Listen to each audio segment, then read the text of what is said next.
Hello, everyone, and thank you for attending today's webinar, Tariff Trends 2025, Expert Insights on the New U.S. Customs Landscape. My name is Angela Lewis. I am the Global Head of Customs here at Flexport. And before we begin, I'd like to start off with a few housekeeping items for everyone. So on your screen, you will see a sidebar to the right of the main stage where you can submit questions. At the end of the presentation, we will host a Q&A and we will answer a few audience questions, so please be sure to get your questions in early. In the same sidebar, you will see a tab labeled Docs. This is where you can download a copy of today's slides and find other helpful resources, so be sure to do that before logging off today. Above your screen, you have a button to request an ACE analysis from Flexport. We will review in further detail later in the presentation, but please feel free to click that button if you would like Flexport to reach out and discuss an ACE analysis for you and your business. Okay, now on to a brief legal note. Please keep in mind that all information provided in this session is based on the situation at this current time and may not be customized to your specific business requirements. We always recommend reaching out to a Flexport expert to discuss your particular situation. Now joining me today is my colleague and friend, John Stampfer, who is a Senior Customs Manager here at Flexport. We're excited to have him. And today's agenda, we are doing about a 30 to 45-minute session, depending on how many questions we have and how much time. But we are kicking things off with reviewing the latest on reciprocal tariffs and additional deals that will likely be made in the recent weeks, a lot of speculation, followed by an update on 232 and a quick overview of the big, beautiful bill. As always, we will close out with the Q&As and hopefully get to all of your questions. So with that, I would like to pass it on to John to provide an update on the reciprocal tariffs. Welcome, John. Thank you, Angela. And welcome to everyone joining us today. I'd like to, we can move on to the next slide. I'd like to start with an overview of what's taken place over the past week or so in regards to the reciprocal tariffs, and also highlight some of the changes that we're seeing from the reciprocal tariff rates that were first shared back on April 2nd.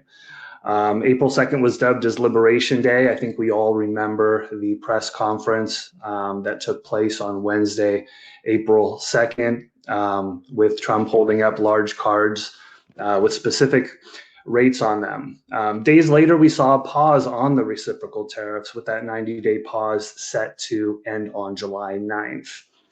And then last week happened. So what did we see happen last week? I'll touch on the executive order first. So we actually started to see President Trump post letters on Truth Social that mentioned an August 1st date. A few hours after that, an executive order was issued extending the modification of the reciprocal tariff rates. This executive order confirmed that the July 9th deadline had been moved to August 1st, and this was for non-China countries. It also specifically called out that the deadline for the China reciprocal rate of 34% would remain in place until August 12th. So the letters, what did we see? So on July 7th, Trump began posting letters on Truth Social. We saw 25 letters posted between last Monday, July 7th, and last Saturday, July 12th. The majority of those, 22 of the 25, were posted early last week, between the 7th and the 9th. With the letter from Canada following a day later on July 10th, and then the last two letters for Mexico and the EU last Saturday, July 12th. The majority of the letters went up or down within 10 percentage points, but there are a few countries on here that I would like to call out. Cambodia and Sri Lanka saw a 13 and 14% reduction, respectively. And there were only 2 countries with a reduced rate greater than 10%. On the other side, there were 4 letters where we saw an increased rate of 10% or greater, all of which are significant trading partners with the US. So Brazil at the top of the list, a 40% increase. And we will talk a little bit more in depth on Brazil later on in the presentation. Canada, a 35% increase, Mexico, 30%, and the EU, a 10% increase from what was shown on Liberation Day. And again, these rates are all set to go into effect on August 1st. But one thing that we do know is that these letters are not final. Countries are still in active negotiations with the US in hopes of coming to what the administration is referring to as an acceptable trade agreement with the US. And one thing I want to call out, while it's purposely not reflected here, yesterday via a post on Truth Social, President Trump stated that he made a deal with Indonesia for a 19% reciprocal rate, down from the posted amount here of 32%. Just kind of a side note to that, and something that I actually find interesting is that Indonesia is one of the BRICS member countries. So it's really interesting to me that was one of the first countries post the letters being published where we saw that an agreement had been made. As far as the other countries, what about the other countries that did not receive a letter? There have been reports that the reciprocal rate is going to remain at 10%. But in a phone interview with NBC News last week on July 9th, I believe it was, Trump stated that he plans to impose blanket tariffs of 15 or 20% on most countries. So again, we don't have anything official on this. So on August 1st, we could see 10% for countries that don't have a specific rate called out. Or we could potentially see the 10% baseline reciprocal rate increase to 15 or 20%. Moving on to the next slide. All right, so digging in a little bit more on the letters that were issued last week. So I want to talk about a couple of important points specific to the letters, and then also spend a little bit more time on a few of the actual letters that were shared by President Trump. So one thing that we know about the letters is they're not final. All of the letters have this statement in there. If for any reason you decide to raise your tariffs, then whatever that number is will be added to the percent that we charge. So Trump is effectively creating a baseline for these countries. We also know that these letters are not all inclusive.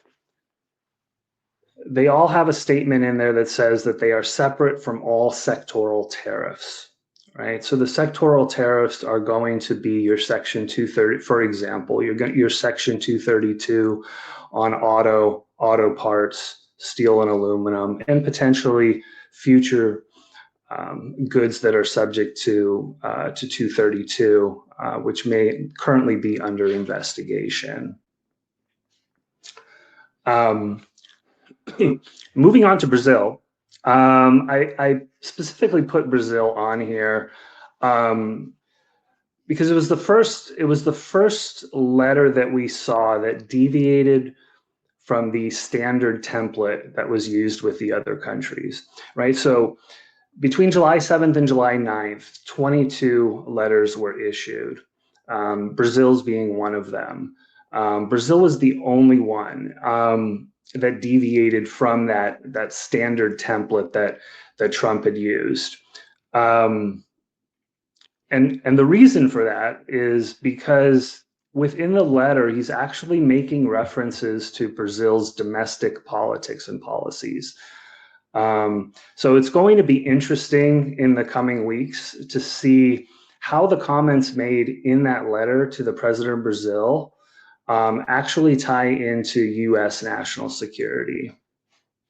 I also think Brazil is going to be a good country to follow here because Brazil's president has also stated that they will be implementing retaliatory tariffs against the U.S. So again, really going to be interesting to see how this plays out. Additionally, Brazil, as I mentioned mentioned a little bit earlier, is the largest change from the Liberation Day rates, an increase of 40%. Also, too, like I mentioned with Indonesia, right? Brazil is also a member country of BRICS, which we'll touch on a little bit later, but that could mean an additional 10% on top of the 50% reciprocal rate. Canada, Mexico, and the EU. We'll start with the EU. I want to spend most of the time here on Canada and Mexico, but I included the European Union for a couple of reasons. One is because of the significance here that while it is a single letter, we have to remember that we are talking about 27 member countries that are going to see a 30% reciprocal tariff. And then the second reason is because of all the negotiations that have taken place. A lot of the conversations have been around the digital services tax. I think this is why I think this is interesting here. And I believe there was an article last week that said that the EU may have tabled the digital services tax as part of their negotiation tactics. But why I think it's interesting is the digital services tax is one thing that seems to have been a sticking point with President Trump across multiple negotiations, right? We saw a digital services tax regarding Brazil. And I think we all know that it was also a pretty significant point of contention in trade negotiations about two to 3 weeks ago between Canada and the U.S. as well. So Canada and Mexico. Canada and Mexico did not receive a reciprocal tariff rate on Liberation Day. If you remember from the previous slide, it was 0% on that April 2nd date. However, they are two of the three countries that are impacted by a tariff on fentanyl, right? We know that China is the third, but Canada and Mexico are subject to a 25% tariff, IEEPA fentanyl tariff. And I think it was reading the letters that Trump posted on Truth Social. It was very apparent to me what his views are on the fentanyl crisis. Right? If you look at the letters from Canada and Mexico, in both letters, fentanyl was specifically called out in 3 separate paragraphs. So for Canada and Mexico, right, we currently see 25% fentanyl, 50% steel and aluminum, 25% on auto, of course, for non-USMCA qualifying goods. I mentioned that to say that one thing that's unclear right now, well, there's 2 things that are unclear. One is whether or not these new reciprocal rates on Canada and Mexico will include USMCA qualifying goods or not. And there's also a question about whether or not this 35% is going to be a reciprocal rate or an increase to the existing IEEPA tariffs, being the 25% fentanyl rate. Moving on to the next slide.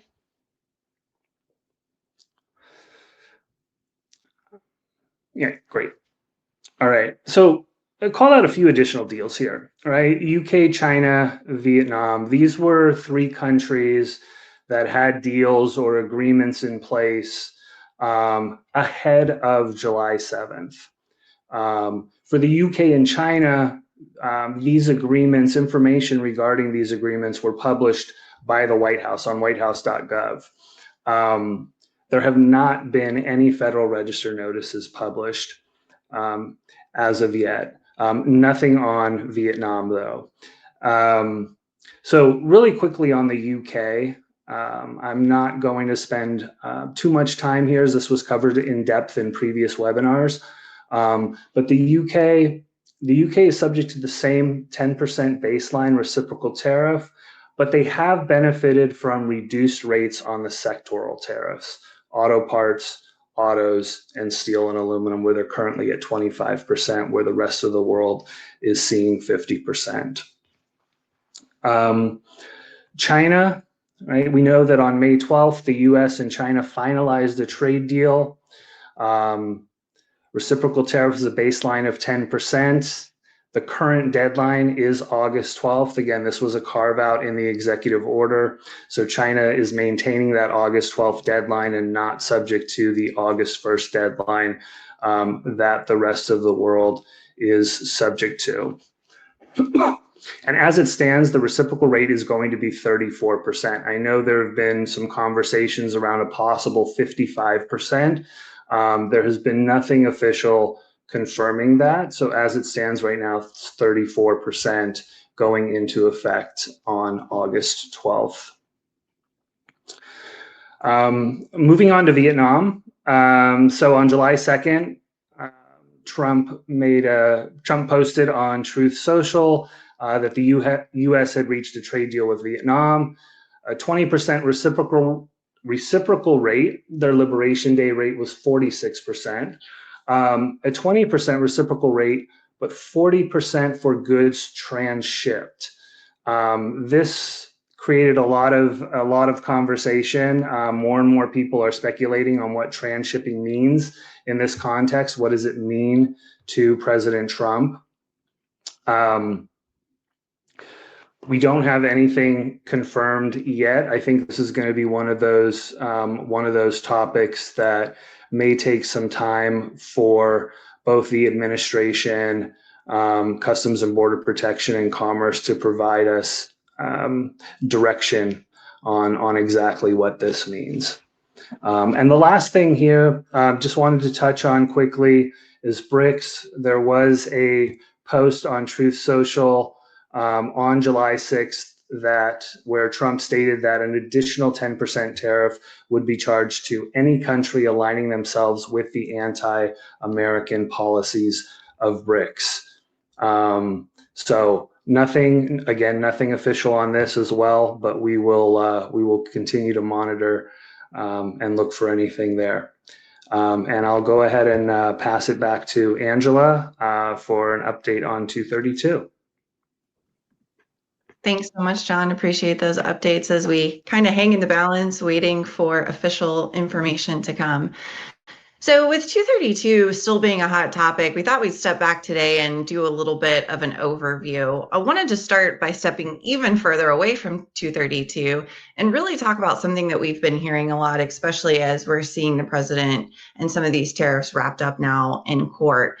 We hear from time to time from industry, from others, from pundits, who has the power to impose tariffs? Is it congressional power or is it presidential power? And the truth is that the US Constitution is who gives Congress, or what gives Congress the power to regulate international trade. But Congress has delegated a lot of that authority, or some of that authority, over to the president with time. And there's a couple key legislative acts in which this authority has been delegated. So we'll go through these briefly, and then we'll start focusing specifically on Section 232. First, there's the Tariff Act of 1930, also known as the Smoot-Hawley Tariff Act. It provides clarity around anti-dumping and countervailing authority. And if any of you guys may recall, was made famous in the movie Ferris Bueller. Anyone. The Trade Act of 1974 is another legislation. It's commonly referred to as Section 301, which focuses on unfair trade practices. And then, of course, what we've all come to learn about this year is the International Emergency Economic Powers Act of 1977, known now as IEEPA, which gives the president authority over commerce due to national threats outside of the U.S. Now, that one may seem a bit vague or unclear, which is probably also why this is making its way through the courts. We will hear more when the Federal Circuit Court of Appeals starts oral arguments on July 31st. More to come on the IEPAs. But the other legislation, the one we'll focus on today, is actually the Trade Expansion Act of 1962, commonly known as Section 232. And this legislation allows the president to impose restrictions on imports if the Secretary of Commerce determines, following a formal investigation, that the imports threaten to impair U.S. national security. So let's talk about that investigation process for a bit. The head of any department or agency or any interested party may request that the Secretary of Commerce investigate the effects of a specific import product on U.S. national security. The Secretary of Commerce themselves may also self-initiate an investigation. And once the secretary starts the investigation, they actually have up to 270 days to issue a report and the findings of this report to the president. If no threat is found, then no further action will be required. But if a threat is found, then the president has up to 90 days to decide if he agrees and whether or not to act.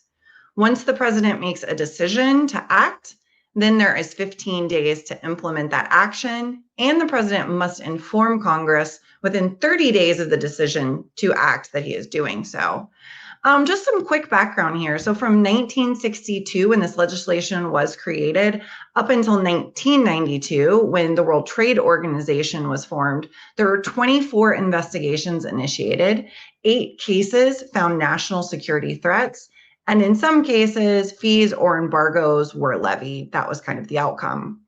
Now, once the WTO was formed, up until the first Trump administration, only 2 cases were opened. One in 1999 for petroleum, in which Commerce cited a national security threat, but the president decided not to take action. And then another one in 2001 on iron ore and semi-finished steel, where Commerce did find a security threat. Now, Trump's first term, 7 investigations were initiated, and in all but one, Commerce found a threat to U.S. national security. As we all know, the president imposed tariffs on steel and aluminum in 2018, but the other products, the Trump administration decided to begin negotiating with trade partners in lieu of tariffs. Interestingly enough, the Biden administration did conduct one 232 investigation on neodymium, a permanent magnet made of critical minerals for defense. Commerce did find a threat to U.S. national security during that investigation. President Biden agreed and announced various actions to reduce our dependency on these goods, specifically from China. So while the use of 232 is not necessarily new, we are absolutely seeing more investigations from this administration than ever before. So let's go on to the next slide and take a look at where we are today with some of those. Now, one of the first actions that the current administration took in early February was to issue a proclamation expanding and increasing those original steel and aluminum 232 tariffs from 2018. It was originally increased and effective on March 12th at 25%, but has been raised to 50% as of June 4th. And after kicking off the steel and aluminum, the president then added the 25% tariffs on automobiles and auto parts, which went into effect on May 3rd. Now, what we've already seen and what everyone should be very aware of is that these lists of affected products could continue to expand. Each year and multiple times per year, industry will have an opportunity to make requests for expansions, which will be followed by a review from the Commerce Department and modifications, which will be made up to 60 days after that review. So continue to look for changes with these 232 tariffs. Now let's take a look at some of the open investigations. So as I said, the Secretary of Commerce has 270 days to complete investigations. So looking at copper, for example, the deadline for this investigation is actually December 5th. However, on July 9th, Trump did post to Truth Social that he was announcing a 50% tariff on copper effective August 1st, after receiving a robust national security assessment. So basically, the Secretary of Commerce has come back much earlier than those 270 days with the assessment. Trump, as of this recording, we have not seen the official executive order, though it, along with a full list of affected tariffs, should be published very soon if it is to go into effect by August 1st. The US does import more than half of the copper that we consume, with more than 60% of those imports coming actually from Canada and Chile. So it will be interesting to see if there is a USMCA exemption here or not. Similarly, the U.S. imports 30% of its lumber from Canada. And the National Home Builders Association has come out against this investigation, saying our housing crisis is a bigger threat to national security than imported lumber or timber. So far, the administration has made no comment on timber and the lumber investigation, though that can stay open for quite some time as well. However, last week in a cabinet meeting, Trump did provide insights into the pharmaceutical investigation, saying we will be announcing something very soon on pharmaceuticals. We are going to give people about a year and a half to come in. And after that, they are going to be tariffed at a very, very high rate, like 200%. The US does import nearly 80% of its generic drug tablets and capsules, and half of all branded drugs. So the idea, it seems like with that timeline, would be to give companies the opportunity to create these drugs domestically instead of sourcing from abroad. Moving down to semiconductors and equipment, imports are highly concentrated, with 5 countries providing nearly 80% of the semiconductor tied imports. China tops the list, supplying more than a quarter, followed by Taiwan and Mexico. And the administration is pushing to move our reliance away from foreign countries for these ever important chips. In regards to critical minerals, no one country supplies the majority of our critical minerals, but as a group, China does dominate on some specific minerals such as gallium. And then just this week, we do have 2 new investigations that were announced on polysilicon and its derivatives, and then unmanned aircrafts, components, and their parts, think drones. The Commerce Department is taking input from industry until August 6th. Not just industry, but interested parties, and are looking to better understand things like the current US demand for these products and the feasibility of domestic industry to meet current consumer demands as part of the entire investigation. So technically, these are the newest investigations and could be open until March 28th, 2026. We will hear more on these investigations with time, but as you can see, the administration is moving faster than the time frame needed. As I mentioned on the last slide, Section 232 tariffs rely on commerce to find a national security threat. So during the investigation process, but national security is actually not well defined or defined at all in Section 232. And that has become more and more debated as more and more of these investigations open up. The administration has made it very clear that they interpret economic security as national security. And the president outlined his plans for the US basically on day one when he published his America First policy. He further promoted that via the One Big Beautiful Bill. So let's take a look and review the impacts of the One Big Beautiful Bill on trade now that it has officially passed. After all, if carrots are the stick, the One Big Beautiful Bill was really meant, if tariffs are the stick, the One Big Beautiful Bill was really kind of meant to serve as the carrot. So the One Big Beautiful Bill doesn't do a whole lot for trade necessarily, but there are a few things we should call out here. De minimis, for one, is probably the biggest impact. It ends de minimis for all countries starting July 1st, 2027. There are also new penalties that will be instituted, $5,000 for the first instance and $10,000 for the second instance. Think of this as undervaluing products and saying that they are worth less than they actually are. So manipulation of your imports. It also is only applicable to commercial goods. So if you are moving across borders and bringing in personal effects, you can still bring that in at no tariff. But we know it's closed for China already. It is going to officially close for all countries starting July 1st, 2027.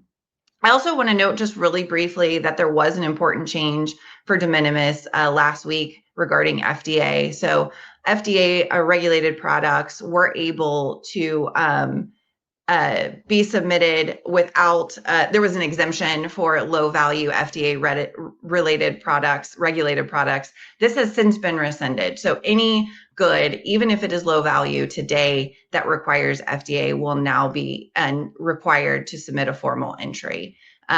Moving back to the One Big Beautiful Bill, a couple other call outs and something that I think will affect goods moving across the borders is the funding for CBP through fiscal year 2029.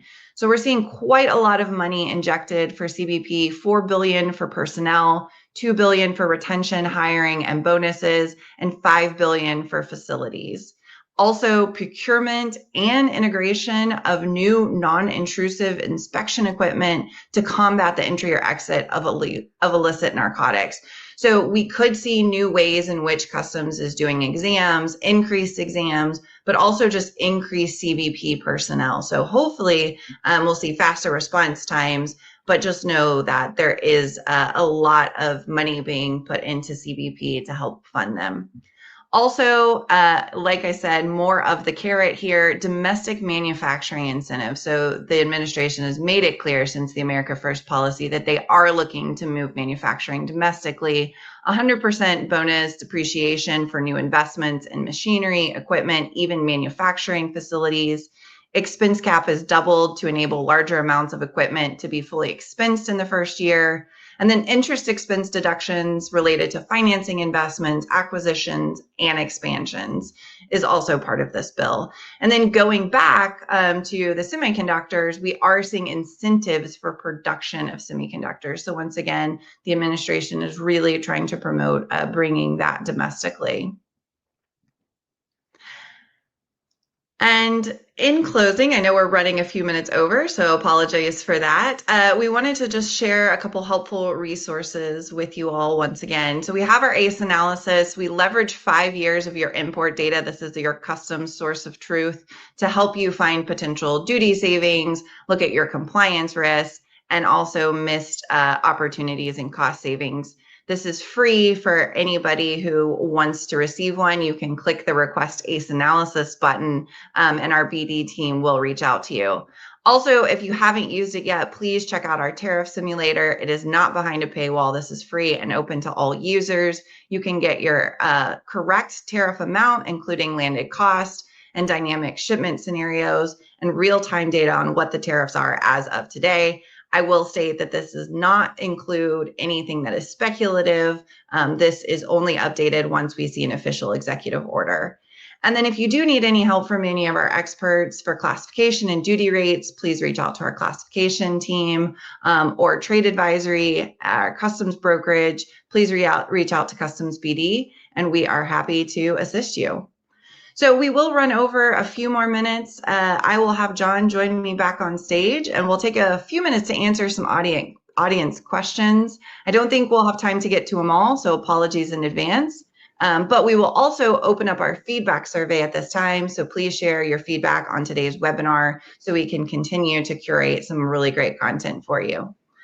All right, let's dive into our first question. John, maybe I'll swing it back to you. Do we have any indications as to whether or not the U.S. will continue to honor USMCA with the new 30-35% tariffs for Canada and Mexico?